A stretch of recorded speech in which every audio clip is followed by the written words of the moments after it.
Navidad sin ti es una canción de 1986. Ujú. O sea, 40 años cumple esta canción de los Bookies. ¿Qué tiene que ver Navidad sin ti con la nueva serie que protagoniza Andrés Parra? Pues Andrés, este 4 de diciembre Netflix estrenó Estado de Fuga 1986, exactamente 39 años después de los asesinatos que cometió un señor llamado Campo Elías Delgado. Y estos hechos inspiran esta serie, no es la historia real. Y son 8 episodios, Andrés, donde nos cuentan la historia no desde la mirada del asesino, sino a través de un joven escritor, protagonizado el asesino por el gran Andrés Parra, y el joven escritor es José Restrepo, y el supervisor de los guiones y el productor ejecutivo de esta serie es nada más y nada menos que Mario Mendoza. Esta es la charla de Hazel Mora con Andrés Parra, protagonista, y Mario Mendoza, el gran escritor bogotano.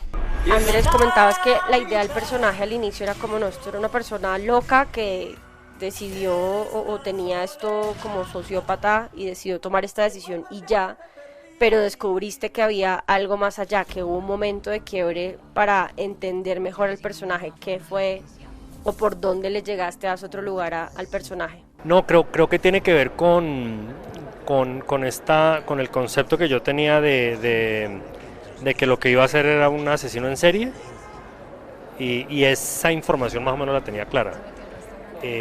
Digamos que cuando yo tengo acceso a los informes forenses, por decirlo así, ya como los conceptos psiquiátricos forenses del caso, que aparece esto del síndrome de Amok, del asesino itinerante, la conexión con las masacres de Columbine, que entonces estamos ante otra cosa mucho más compleja y mucho más delicada,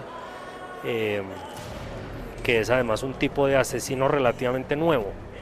Entonces digamos que es ahí, como cuando empiezo yo a leer, a investigar, a mirar, es como, parce, esto es mucho más delicado, complejo y difícil de entender, digamos. Y en esa búsqueda de entender al personaje, más allá de ese reporte forense que mencionas, ¿hubo de pronto apoyo en literatura, buscar de repente otras fuentes para entenderlo mejor?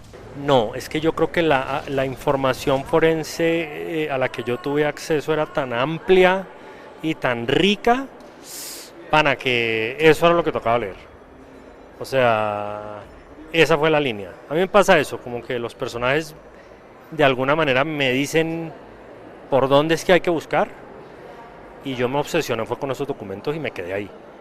Leí algunos libros más documentales, pero no, la columna vertebral yo creo que fueron esos informes. Hay algo que me gusta mucho en esta serie y es que hay unos elementos a nivel de dirección que enriquecen un montón la manera de verla. Hay un juego con las sombras, con las luces, solamente con sonidos en las escenas con Consuelo. Es divino lo que lograron los dos y me recuerda referencias de películas como Psicosis, como No Country for Old Men. Como actor, al momento de ver cómo se está dirigiendo, eso cambia la experiencia, te das cuenta de esos detalles que nosotros vemos ya en la serie pues hecha. Es que yo la verdad, parce, desde el lado en el que yo estoy, yo muy poco me doy cuenta de eso y además no entiendo nada. Para mí la iluminación es súper compleja, yo no entiendo por qué mueven tantas cosas, yo todo lo veo igual. Ha sido más al verla que he notado esa... Y ahora que tú estás hablando de eso, del juego de luces y sombras que maneja y de fuerzas y de fuerzas opositoras y tal, creo que al final es eso, ¿no? Es, claro, la misma luz y la misma oscuridad que nos habita, ¿en qué momento yo me oscurezco del todo y salgo y hago algo así? Entonces yo creo que también la serie juega mucho con eso, como con, parece sí, nos habita el diablo y nos habita Dios, a todos, y nos habita el amor y nos habita el miedo y nos habita la tolerancia y nos habita la intolerancia. Entonces yo siento que eso estéticamente también lo logra la serie. Es que me estoy dando cuenta en este momento que usted está preguntando. Claro, hay un juego de eso, que al final es esa la historia. O sea, sí lo que decía ahora Mario, ¿no? Sí son dos fuerzas, no hay uno solo, somos dos. Andrés, muchos dan por sentado que lo que pasó con Campo Elías se debió a su experiencia en Vietnam y es preocupante porque antes pues uno sentía que la violencia era difícil de encontrar refiriéndonos, no sé, a cosas como lo que pasó en Estados Unidos, En Colombia siempre hemos vivido en guerra, pero antes los noticieros tenían como cierto control de qué era lo que uno podía ver y ahora todo, la violencia, la guerra está en la palma de la mano y podemos ver lo que pasa alrededor del mundo y la gente además es muy cruel con los demás, pues acobijándose un poco en el anonimato. Y tú decías que eres un canal para llevar un mensaje. ¿Crees que la serie también está para decir como, oigan, miren lo que puede pasar cuando estamos expuestos a todo lo que tenemos al alcance de la mano sin ningún tipo de control y sin ningún tipo además de control de edad? Todo el mundo tiene acceso a un teléfono. Sí, es que yo creo que para estar metidos entre la violencia no necesariamente tenemos que irnos a Vietnam. Y yo vuelvo y recojo de lo que hablamos ahora. Las redes sociales es un nicho de violencia fuertísimo, fuertísimo. Y como tenemos un poco el anonimato, entonces es más fácil todavía disparar y atacar y demás. Yo creo que es que estamos hechos de violencia, amiga. Es que la violencia se volvió parte de nosotros. El odio, el desprecio, yo no sé, yo creo que esto va a poner peor. Llega Navidad y yo sin ti en esta soledad. Recuerdo el día que te perdí. Familiarizando con la muerte, casi que la muerte termina haciéndose necesaria. Mario, bienvenido a Vivir, que son 2 días. Hay algo muy especial que tienen, lo que pudimos ya la oportunidad de verlos, y es reconstruir esta historia a la cual tú fuiste muy cercano con estos tintes de ficción, pero que se siente como espectador de repente volver a revivir de carne y hueso los recuerdos que uno tiene en la cabeza. De ser algo muy raro poder revivir unos recuerdos así por medio de la pantalla. Claro, fue además también para nosotros un viaje a lo largo de toda la ciudad. Grabamos en distintos puntos de Bogotá, estuvimos en distintos barrios, estuvimos en el centro, estuvimos en Chapinero, estuvimos en el norte. Y ese recorrido por toda la ciudad fue para mí también como un recorderis de cómo yo quería narrar esa ciudad durante los años 80. Ahora, acá a mí me parece que la serie tiene una tonalidad y tiene un ritmo muy particular, y yo creo que eso se le debe indudablemente, como lo dije también ahora cuando estábamos hablando en público, se le debe a la guionista, que es Ana María Parra. Yo creo que Ana hizo un trabajo increíble y yo creo que todo el cuarto de escritura tiene que sentirse muy orgulloso de ese trabajo. Esta historia hemos visto, por ejemplo, que pasa en Estados Unidos con estos mass shootings. Él estuvo en Estados Unidos, vuelve a Colombia, estuvo más en la guerra, y es como esas cosas que pasaron en nuestro país que gracias a Dios no han vuelto a pasar, pero también hay como una fascinación extraña socialmente con esa historia, porque cree que todavía, o sea, ya van a ser 40 años, que hay algo social, que la gente todavía pasa por la séptima con 66, como, ay, aquí fue, o sea, siempre está esa referencia. Mira, yo creo que la mejor frase sobre esta masacre, la mejor frase la dio Luis Carlos Restrepo, que era psiquiatra y filósofo, acuérdate, que es psiquiatra y filósofo.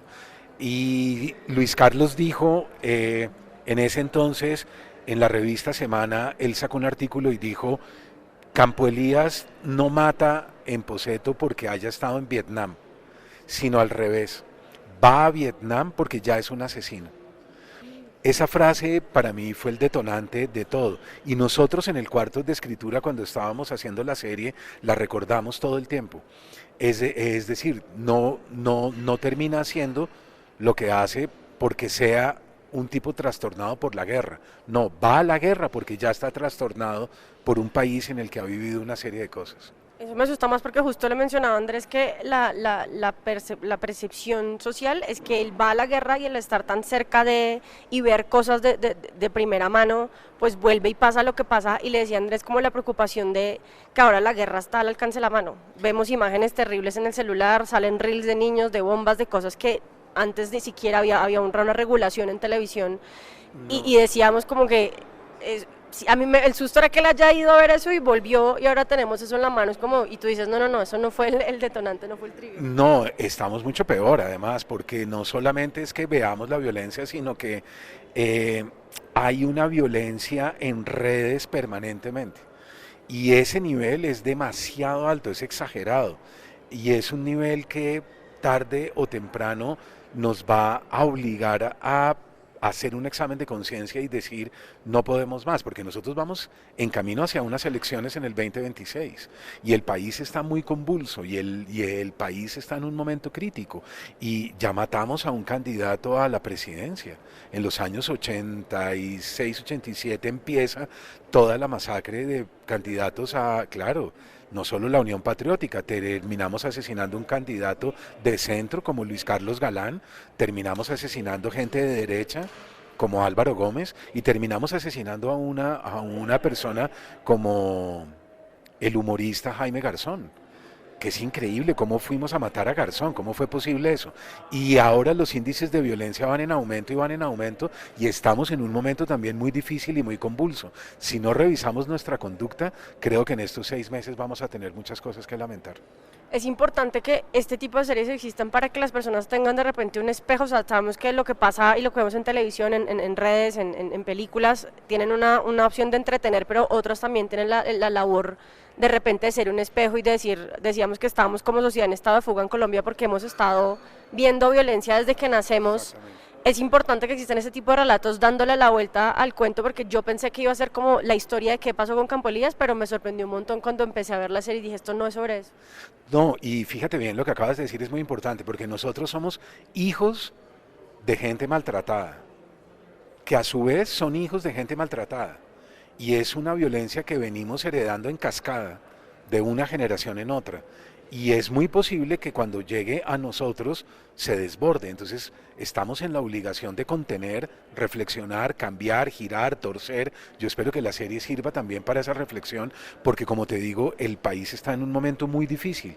Y está en un momento muy difícil porque estamos a puertas de elecciones al Congreso y estamos a puertas de elecciones presidenciales. Si no revisamos nuestra conducta podemos terminar bastante mal. Mario, yo quiero finalizar con algo también que me pareció hasta de cierta manera poético, y es la manera en que se muestra las partes violentas, la relación que tiene con su mamá, porque cuando empieza la serie uno espera cierto tipo de acción con este tipo de narrativas y se va a negro la pantalla y queda la imaginación del espectador, y el juego que él tiene con la mamá también, se lo mencionaba Andrés, el juego de las sombras, el sonido, y es violencia, pero está a cargo tuyo como imaginarte el resto como espectador. ¿Qué te pareció que hayan tenido como ese tacto al momento de mostrar algo que de nuevo vemos en el celular en viva voz, y aquí fue una sombra, un sonido negro, o sea, como que muy sutil? Claro, porque fíjate que para nosotros no se trataba de ir a hacer un baño de sangre y regodearnos en el baño de sangre. Nosotros tuvimos claridad permanentemente de que no se trataba de eso. Y hubo siempre un respeto muy hondo por las víctimas y hubo siempre como una reflexión muy profunda sobre lo que estaba sucediendo, no solo en el restaurante, sino en las muertes anteriores. A nosotros realmente eso no nos interesa, a nosotros nos interesa el panorama psíquico. Nos interesa una fuerza invisible, algo que ronda a los personajes, algo que está ahí, algo que no podemos ver, pero que sin embargo sentimos permanentemente. Esa atmósfera es en lo que pusimos más cuidado, y yo creo que es ahí donde está la violencia más fuerte de la película, de la serie. Pues Mario, muchísimas gracias, felicitaciones, porque quedó precioso. Espero que les guste mucho y espero que lo disfruten, no porque disfruten la violencia, sino porque disfruten la calidad, la estética, la plástica, y es un producto de altísima calidad de producción, actuación, etcétera. Entonces yo creo que los colombianos tenemos que sentirnos muy orgullosos de producir este tipo de series que reflexionan sobre nuestra historia, porque es como cuando los Estados Unidos van y miran Vietnam y revisan sin ningún problema y son capaces de eso. Yo creo que nosotros también somos capaces de revisar nuestra violencia a fondo.